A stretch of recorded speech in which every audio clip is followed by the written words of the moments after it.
রেখে video game খেলা যাবে কি না, রোজা রেখে আমরা এমন কোনো কাজ করবো না যেটা অনর্থক অহেতুক কাজ। নবী সাল্লাল্লাহু আলাইহি ওয়াসাল্লাম বলেছেন, মাল্লাম ইয়াদা কাওলা যুরি ওয়াল আমাল বিহি আবিল জাহাল ফালাইসা ইল্লাহি হাজাতান ইয়াদা তাআমা ওয়া শারাবা। যে ব্যক্তি রোজা রেখে মিথ্যা কথা, মিথ্যা কাজ, মূর্খতা সুলভ আচরণ, অনর্থক কাজ এগুলো পরিহার করলো না, সে ব্যক্তির পানাহার বর্জনে আল্লাহর কোনো লাভ নেই। অর্থাৎ এটি একরকম অর্থহীন এবং একরকম অনর্থক সিয়ামে পরিণত হবে। এজন্য এই রোজা রেখে গেম খেলা বা যে কোনো ধরনের সময় অপচয় হয় এরকম কোনো কাজে লিপ্ত থাকা, এটা সিয়ামের যে আদর্শ সেটার পরিপন্থী। সিয়াম আমাদেরকে যে বার্তা দেয়, সিয়াম আমাদেরকে যে শিক্ষা দেয়, যে মেসেজ দেয়, সেটা হলো আমরা এর মাধ্যমে নিজেকে সংযমী করব। আমরা পানাহার থেকে বিরত থাকি, অথচ পানাহারের প্রয়োজন আছে আমাদের, এখান থেকে আমরা সংযম শিখি মূলত।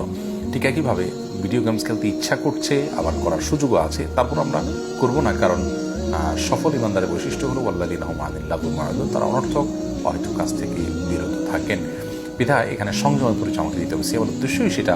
তবে সিয়াম রেখে যদি আমরা অসংযমী কাজ করি বা সংযমের পরিপন্থী কাজ করি এবং নিজের নফস যা চায় সেটাই আমরা করে ফেলি, তাহলে সিয়ামের শিক্ষার পরিপন্থী কাজ করলাম। সিয়াম বলে যা খুশি তা করা যাবে না, খেতে চাইলেও খাওয়া যাবে না, পিপাসা থাকলেও পান করা যাবে না। এই শিক্ষাটা আমাদেরকে নিতে হবে এখান থেকে।